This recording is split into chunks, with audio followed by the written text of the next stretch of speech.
So we are in the book of Ruth, along with the children are doing Ruth this week, and also the Sunday school, the adult Sunday school was also both classes on the book of Ruth.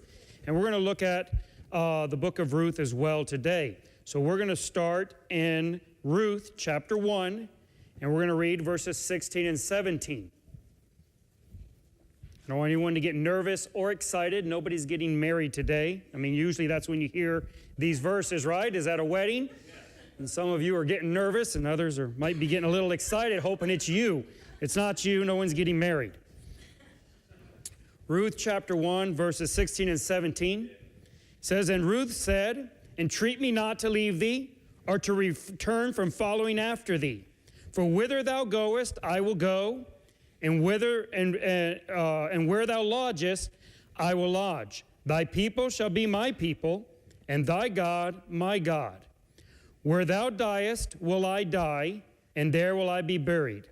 The Lord do so to me, and more also, if aught but death part thee and me." So this is Ruth speaking to Naomi, her mother-in-law. For those that don't know the story, very quickly, Ruth and her husband had moved because of a famine. There was hard financial times in the time, and so they had moved to Moab to find better work, to not starve to death. And while they were there, her husband dies. And then after her sons had married Ruth, and the other son had married a woman named Orpah, who is actually, for those who want a little trivia, that's who Oprah Winfrey was named after. Her mom just didn't know how to spell it right. Anyways, you got Orpah and Ruth, and they're the Moabite women who Naomi's sons had married. Well, her sons, after they had gotten married, they die also. And so her whole family has died. And Naomi's the only one left, and then she has her daughter-in-laws. And so Naomi hears that the economy has improved in Israel, the famine is gone, and so she decides to move back because she doesn't have a husband anymore, her sons are gone, and so Moab is nothing for her but pain and suffering and bad memories. And so she's going to move back. And so she tells her daughter-in-laws that they should go make their own life for themselves. And she's going to move back. And they both say, no, we're going to go with you. And they travel a little ways. And then I guess Naomi starts thinking about, life's not going to be easy for these women. And maybe they should just go back to what they know and what they're used to and what they're comfortable with. And so she entreats them and tries to convince them. And finally, Orpah, the one daughter, she's her daughter-in-law, she says, all right, you're right, I'm going to go back. But Ruth says this. Ruth tells Naomi, there is nothing that is going to make me go back. Your people are going to be my people. Your God is going to be my God. Wherever you're buried, I'm going to be buried. Yep. And God can do that, and God kill me or worse if that's not what I do. And so Naomi just realizes that Ruth is steadfast on staying with her.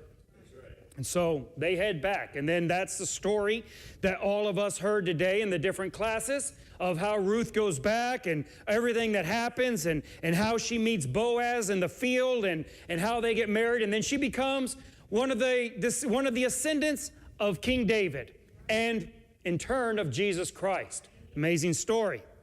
But we're going to look at Ruth and the faith that she has here and she exhibits here, which I have called stolen faith. And it's interesting, so I want to look at that. But let's look a little bit at faith. And first, let me try to make it clear to you that faith is not the flip side of works. So as Christians who believe in salvation by faith, by grace, and not of works, I think many times we tend to believe or think that faith is the other side of the coin of works, that it's the opposite. And so whatever's true of works, whatever's opposite of works would be faith. But it's not actually that way. Faith and works aren't actually two sides of a coin. They're not opposites of each other. Faith is an entirely different animal than works. Entirely different. For instance, faith is not of yourselves. Now we know this because we have that, the very famous passage where Paul says this and states this. He says, "For by grace are you saved through faith, and that not of yourselves, it is a gift of God." and is the gift of God. And so what we're told here is that faith is not of us, but works are. Now, this is very important to understand because I think sometimes we think of faith as something that we have to conjure in ourselves. That we should strain to have faith. We should really try to have faith. And we think of faith as something that is the opposite of works and yet comes from us from a different place. But that's not what faith is. Amen. Faith is not of you. This means that if there is not some intervention in your life, some interruption in your life, you cannot have faith. That's right. Faith is not of you. If you think about Ruth and how this would apply to her, Ruth and her whole family and everyone she knows and everyone she cares about are living in the land of Moab, who essentially have no exposure to God or to His Word. Now, you may not like how this sounds, and it certainly may not be fair, and yet it's still true that means that they had no possibility of having faith. We would like to think that everybody everywhere can and might even have faith. In fact, we oftentimes talk about religion as a faith. And so we talk about the faith of people who are in India and the faith of people who are in Mexico and the faith of people who are in America. And we talk about all these different places around the world and their faith. And we're really talking about their religion. And people all over the world have religion. Being non-religious or atheist is a very, very minuscule minority. I know they're loud, but there are very, very few people in the world, and especially in history, who do not have religion of some sort. But religion isn't faith, and you need to understand that. There are people, perhaps even in this room today, who have religion. You have a Christian religion.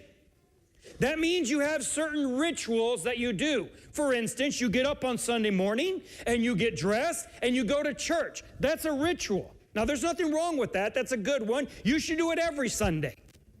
You should do it with your children. You should do it with your family. That's a good thing to do, but it's not faith.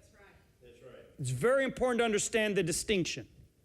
Maybe you have a ritual of every time you put the food on the table, you all sit down, and before you stick your hands in the mashed potatoes, you give thanks. Well, that's a very good thing to do, to take that moment of appreciation and acknowledgement that no matter how hard you might have worked and everyone around you has worked, that you acknowledge that if it isn't for God giving us His grace, all the hard work in the world wouldn't amount to anything. That's right. I mean, Naomi's husband was a hard worker, but it doesn't help much when you're in a famine. That's right. And in the end, our hard work cannot control, right, the weather and the crops. And so, yes, that's a good thing to do, to give thanks for your food. But that is a religious ritual. It is not faith. And so many other things that I could mention as examples, that's religion. And there's nothing wrong with religion insofar as it is accurate or it is built upon truth. Religion's good. I know sometimes we like to think, well, we're not religious. And that was one of the things that many of the preachers in Mexico would always do. They'd always tell people, well, we don't have religion. Well, that isn't true. And the Bible tells us that there is a pure and good religion, and we should all practice that type of religion. That's right, amen. We should all be religious in our devotion to God. We should be religious in how we seek after God, and we seek to have a relationship with Jesus Christ. This type of religion, these are things that are good, but that's not faith. These are things that you do, but faith is not of yourself. That's right. And that's why he says in Ephesians 2:8 that we're saved by grace and through faith, and that faith is not of ourselves, it's the gift of God. So unless God gives you faith, you don't have it. So faith is not something that you can work up within yourself. A lot of times you think, if I could just try harder at having faith. But you can't. That's right. That would be works. That's right. Faith is given by God. Ruth had faith because somebody gave it to her. And had somebody not entered into her life and given her faith, she would have died like many, many multitudes of other people have died in history without faith. That's right. Faith must be initiated by God. We're told very clearly in Romans chapter 10, verse 17, so then faith cometh by hearing, and hearing by the word of God. That's where faith comes from. And God has to initiate it. You are not going to get faith because you try hard, because you strain at believing. Faith is something that God starts. He puts it in motion. He starts that action. He creates it. He miraculously, like creating life. He creates it within you, and you have it because He put it there. It is a gift that He gives. If He doesn't give you that gift, you don't have it. And you may think that that's not fair. And you may not like how that sounds. And I understand. I wish everybody had faith. That's why we preach. That's why we spend the money we spend here. Because we want everyone to have faith. That's right. But wanting it to be so doesn't make it so. That's right. And if we're going to address the lack of faith, we better first understand why there's a lack of faith. It isn't because people aren't trying hard enough. That's right. Look, I grew up in, most of you know, I grew up in central Mexico. When I was there, it was highly religious, very devout. That's right.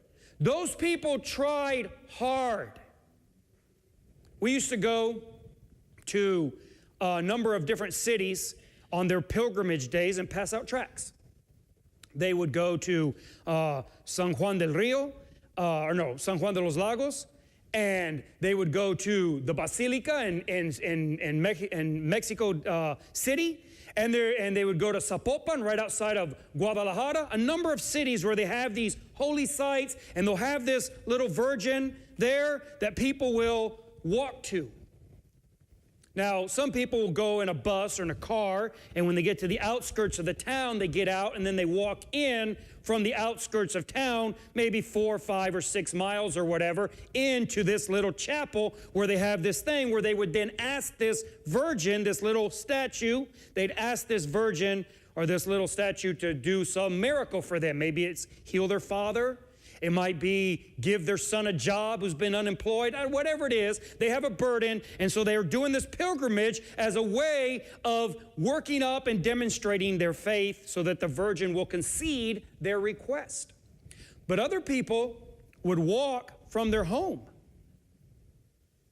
In fact, one of the ways in which many people die every year in central Mexico is they get run over in those pilgrimages because they're walking down highways. Now, if you've never driven in Mexico, especially back in the late 80s and early 90s when we first went there, then you may not realize what those roads look like. But they're very narrow, and they're through the mountains. You're up at about 7,000 to 8,000 feet above sea level, and you have all these mountain ranges in between these cities. Every major city in the central of Mexico is in a flat plain up in the mountains. And so to go from one city to the other, you have to go up through the mountain again and then back down the mountain range and into the next little plain, and that's where the next city is. And so to walk from one city to another means walking through these mountainous, treacherous roads, and they're walking along. They don't have shoulders. They don't have guardrails. They don't have sidewalks. And you're talking about tens of thousands of people every year, up to hundreds of thousands of some of these pilgrimages, walking from all over the country. They'll leave late at night and walk all night long and all the next day and on into the next night and into the next morning to get to these cities. And they'll walk for 20, 30 hours straight. Now, if you're really devout and if the miracle that you're asking for is very hard in your mind, then you'll walk it barefoot. And I've been there passing out tracts to these people who are walking by, and I've seen some people that have walked so far barefoot that the skin on their feet has come loose and is dragging behind, and they're hobbling along, trying to make it to the little chapel. Don't tell me they're not trying. But they don't have faith. They have religion, more than you and I, perhaps. They have good intentions, more than you and I many times, perhaps. But they don't have faith. You say, how do you know they don't have faith? Because God never initiated that. We know because the Bible tells us in Hebrews chapter 1, that God has spoken to us in these last days by Jesus Christ through the apostles. And that is not what he told us to do. Faith is not me believing very strongly in what I want to be true. There are things that I wish were true. I wish it were true that I was a billionaire. I know some of you are too spiritual for that. So you can just leave your money up here in front when you're done because you're too spiritual for that. That's okay. I'll just take that burden off of you. I wish it were true that I was 6'4" and handsome.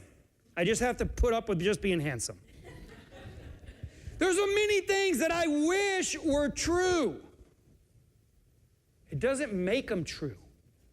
Believing things that are not true is not faith. We have stated this over and over, but it has to be emphasized.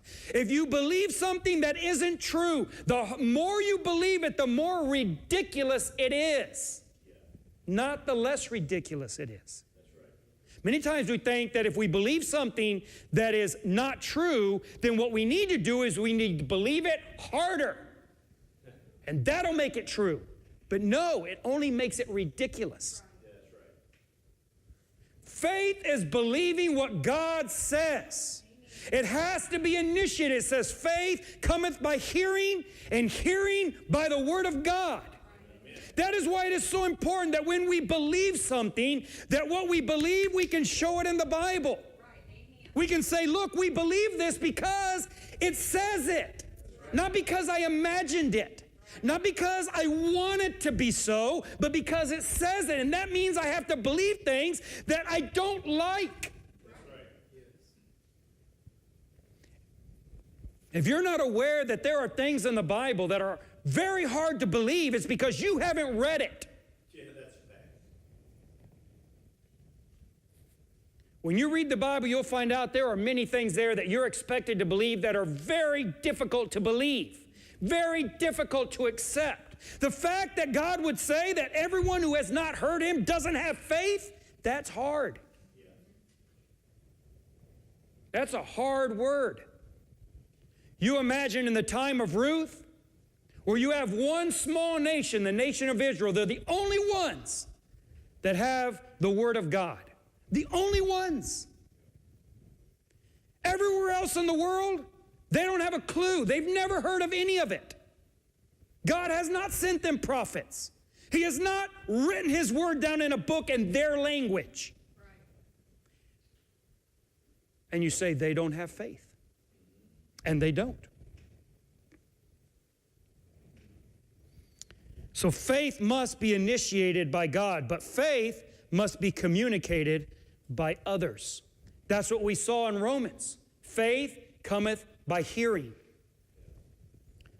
We all know this passage. How then shall they call on him in whom they have not believed? And how shall they believe in him in whom they have not heard? And how shall they hear without a preacher? That's how faith comes. Faith has to be communicated by somebody else. You don't get faith just because you sit there and it just falls on you like rain and gets you all wet. Somebody has to communicate it to you. It's like a contagion. You have to be exposed to it by somebody else. Ruth had faith because she had the good fortune of marrying into a family of faith. This wasn't something that she designed Or she's sought after? That she grew up thinking, you know, one day family's gonna move into my part of the land, and they're gonna be a family of faith, and I'm gonna go find them, and I'm gonna seek them out, and I'm gonna have faith. She just happened to meet a boy, and they fell in love, and they got married, and he happened to be somebody of faith. Right. And now she has faith. That's right. Because she married into a family of faith. And it was communicated to her. Faith is communicated by parents. Parents communicate their faith to their kids. And we absolutely do, and we should. I know there's this movement today saying you shouldn't tell your kids anything. You just got to let them be this blank slate and let them just grow like wild grass, right? And then when they reach the age of accountability or adulthood or whatever that is, they'll make all their own decisions. Well, that's just stupidity.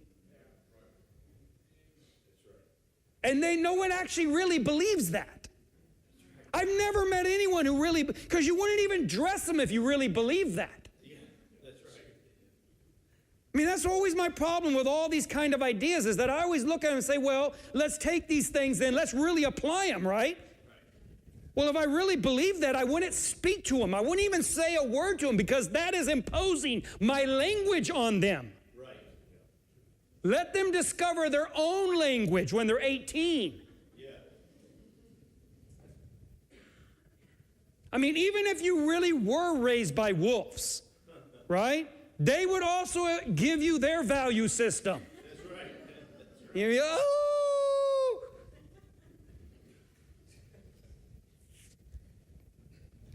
No, we as parents, our responsibility is to communicate our value system to our children. I don't think it's wrong when a Muslim teaches his children his religion. Now, his religion is wrong. Or when an atheist teaches that to his children, he's wrong. But we are responsible of communicating our beliefs and our values as best we can to our children. That's right. Now, if we're wrong, that's a serious responsibility. That's why you parents better be sure you're right. Amen. That's right. And you say, well, I don't want that responsibility, and so I'm just not going to teach them anything. I'll let them decide. You don't get to make that. If you're going to have a child in this world, you better understand that you are taking upon yourself the gravest of responsibilities. That's right.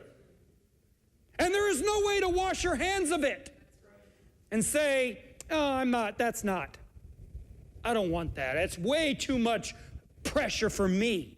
I'll just let him decide or her decide when they're older. No. Parenting is communicating your beliefs, your values, your faith to them. And we communicate our faith to our children. It's communicated by parents.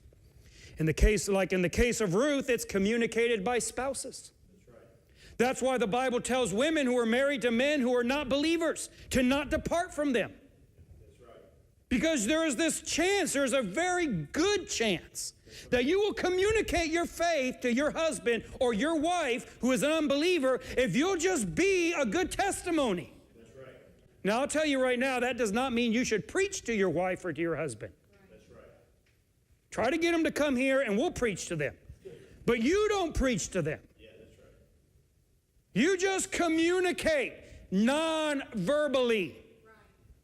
And you know how to do that. Come on now. I mean, my wife knows how to communicate non-verbally.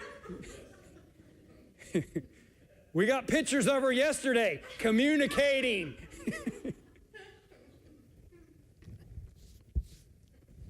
You need to learn to communicate your faith to your spouse, because we do. It's not only communicated by parents and spouses, it's communicated by friends. It'd be great if, instead of getting VDs, you could get faith from your friends. That would be a wonderful difference. And it's communicated by preachers. That's what Paul says in Romans. He says, how will people ever have faith unless they hear somebody talk about it. And that's true. You know that there is almost no exception to that rule. That's right. Why should you come to church? So you can get faith. Yes. You are not going to get faith pretty much anywhere else. That's right. People say, well, I can worship God the same at home. First of all, that's debatable. That's right. That's like me telling my boss, I can work the same from home. Many companies have found that that's probably not true. Actually, no, it's usually not the case. Right. But worshiping God is only one thing. That's more of a work. You cannot get faith at home. Right. You're not going to sit at home by yourself and conjure up faith. You're going to have to go somewhere where it's being preached. Yeah, because faith cometh by hearing, and hearing cometh by preachers. And so you need to find somewhere where faith is being communicated. You know why people go to all these seminars, money-making seminars, get out of debt seminars? Because they want that communicated to them. Yeah, that's right. They're thinking, you know what? There are people out there in the world who know how to make money, and it's not me. Yeah. So I want to find those people, and I want them to communicate that knowledge to me, that ability to me. And that's good. That's smart. Yes, it is. Find people who are communicating what you don't have and go listen to them. Well, that's how faith works. Do you want faith?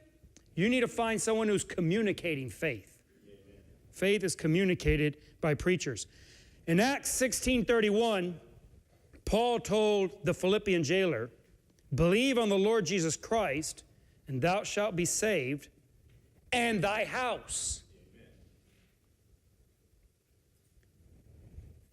You say, is this an unexceptional law of God? No, but it is almost an unexceptional rule of thumb. Yeah. And I have just seen it too many times. I have talked, and we have won people, say a woman or a man, whose spouse doesn't believe. And they'll go for years and they'll say, they're never going to believe. And we just tell them, look, communicate your faith. Yes. You believe, you do what you're supposed to do, you be a shining light of faith, and you might be surprised what will happen. And more often than not, almost without exception, in my experience, they believe, and then their mother or their son believes, and then their aunt believes, and it isn't long and the whole family believes. I remember when Irene first came to church in Mexico. We were meeting out in the open air. We didn't have a building. We met in the open air park. There were just a few of us. I don't know, there's maybe 10 of us there at that time.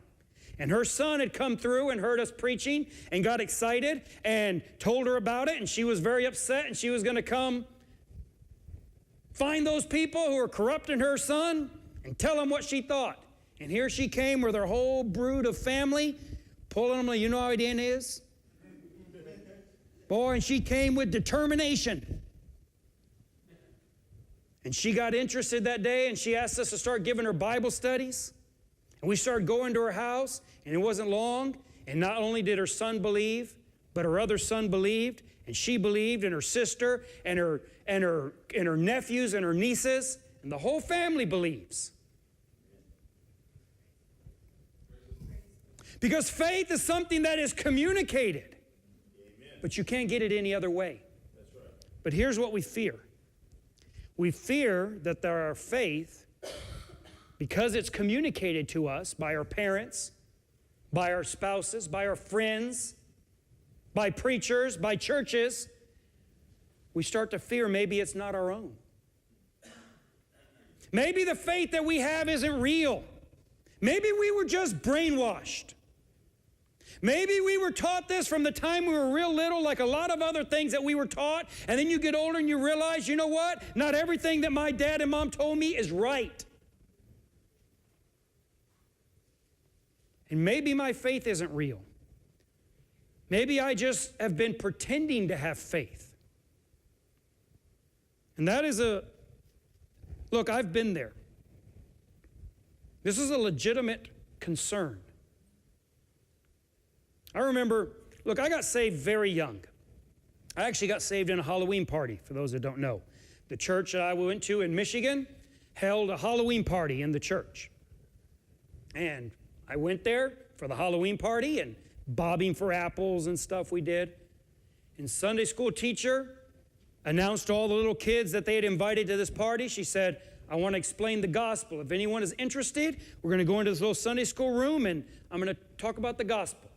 And me and, I don't know, maybe a half a dozen other little kids went in that room and she explained the gospel to us. And for some reason, even though I had grown up in a Christian home, that night, it clicked. That night, she had communicated her faith to me.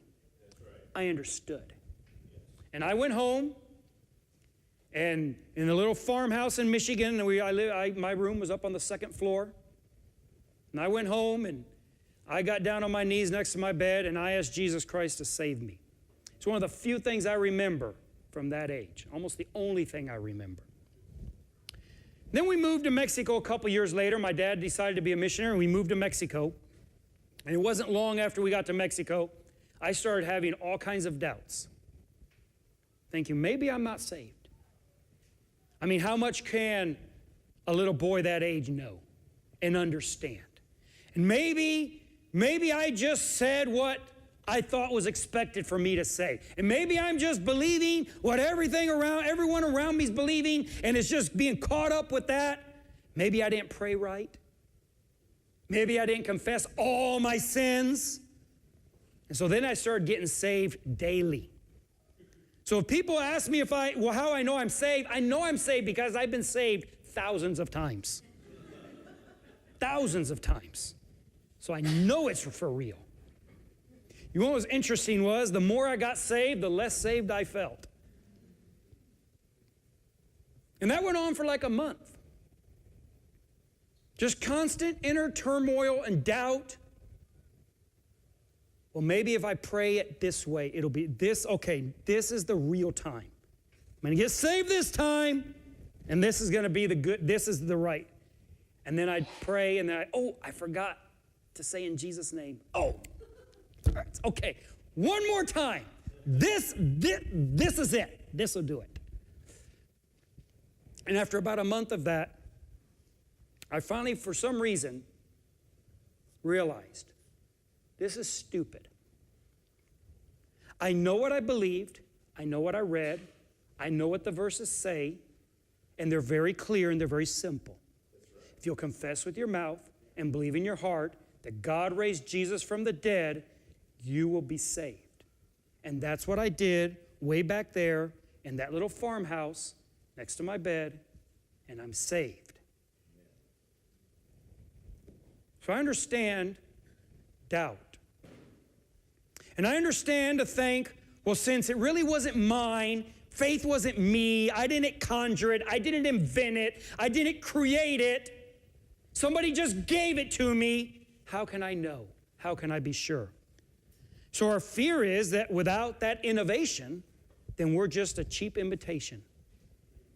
Because it's not our own device, our own accomplishment, our own achievement, then we doubt faith. I think of Ruth, and you look at her, and from what we can tell in the early story, she had nothing but having married into the right family.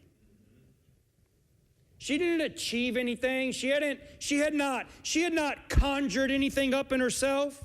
She just married, luckily, fortunately, she had married the right person. And he was a person of faith, and her father-in-law was a person of faith, and her brother-in-law was a person of faith, and her mother-in-law was a person of faith, especially her mother-in-law, obviously. And they had communicated that to her. And she started living around them and fellowshipping and talking with them, and it just stuck to her. And it stuck to her other sister-in-law, too. And now they both are basically people of faith because they got around it. But then all the disadventure in her life comes about. And now her mother-in-law is telling her, look, just go back. Go back to your family. Go back to your old religion. Go back to your old gods. You can just go back. It's okay. You're not going to offend me. You can just go back. And they're giving her this way out. And she's thinking, well, whose faith do I have? Is this my dead husband's faith? Is this my dead father-in-law's faith? Is this my old and barren mother-in-law's faith? Whose faith is this? And why would I inconvenience myself? Why would I put myself in an uncomfortable place and position and go somewhere I don't know, people that aren't probably going to accept me very well, for somebody else's beliefs?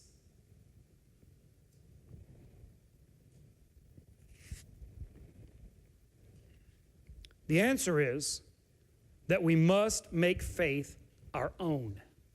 Now, there is a marked difference between Orpah and Ruth. They each had the exact same advantages and disadvantages. It's a great case study. You have your control group. You have Orpah and Ruth, and everything's the same, except for one thing. Ruth made that faith hers. She didn't say, in honor of my dead husband, I'm not going to leave you. She said, your God will be my God. Your people will be my people. Where you're buried, that's where I'm going to be buried. Wherever you go, I'm going. Because this isn't my husband's faith. Yes, he communicated it to me the way you communicated it to him, the way someone else communicated it to you, and so on. Faith is communicated. But once it's in me, it's mine. Yes. There's a quote, one of the quotes that I like from, I think it's attributed to Pablo Picasso, who said, good artists borrow. Great artists steal. Love the quote. I love the quote because that's, to me, is true. What does that mean, great artists steal? Well, that means they see other people's work and they steal it. Meaning, they incorporate it into their style, they incorporate it into their corpus of work, but as their own. They don't borrow it. They don't take it and just basically reproduce it. They take it and they make it so much theirs that it becomes their work now.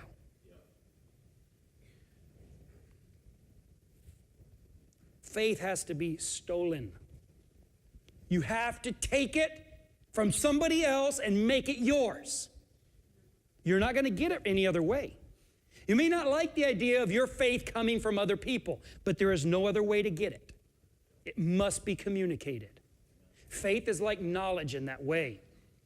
That's the thing about knowledge. Once it's out there, that's it. There's no bringing it back.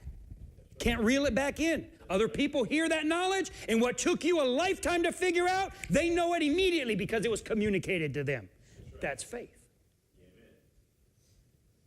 Once it's communicated, it's yours. And no one can say, well, it's really mine. I gave it to you. Because once you have it, it's yours.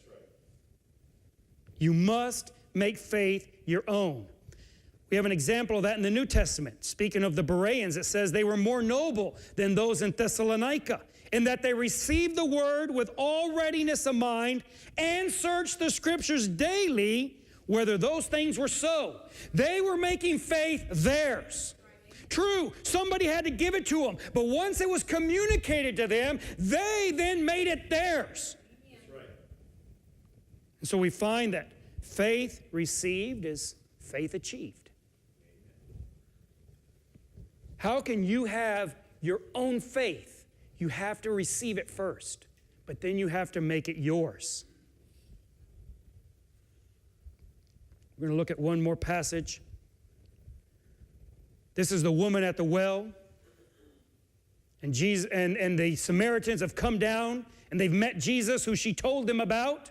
And they've believed in it because she had faith Because Jesus had faith. Jesus communicated his faith to her. She communicated her faith to her whole village. They came down, they saw Jesus, and they say this. And they said unto the woman, now we believe, not because of thy saying, for we have heard him ourselves and know that this is indeed the Christ, the Savior of the world. Amen.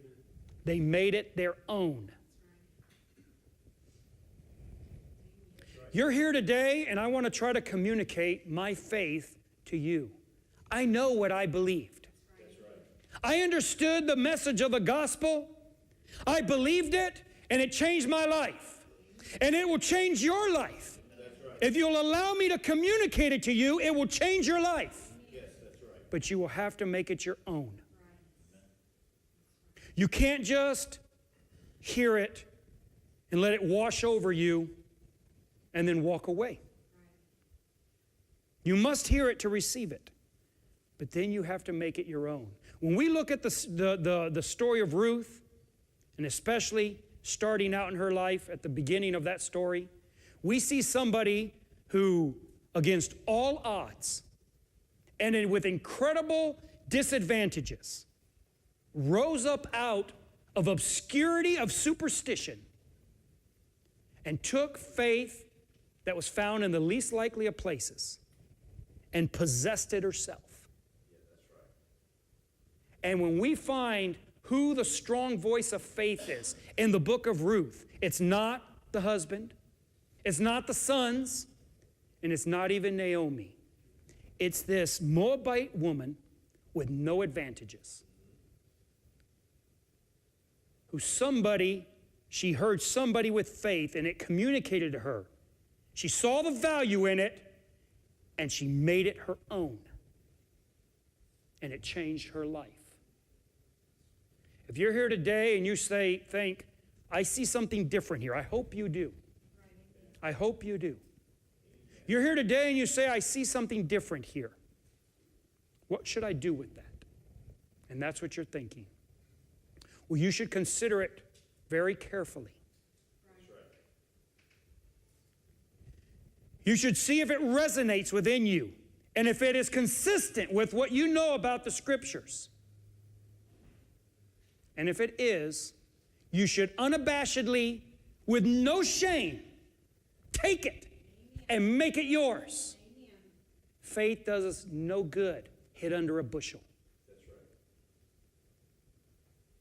The one great thing about faith is the more people steal it, the more there is of it for everybody.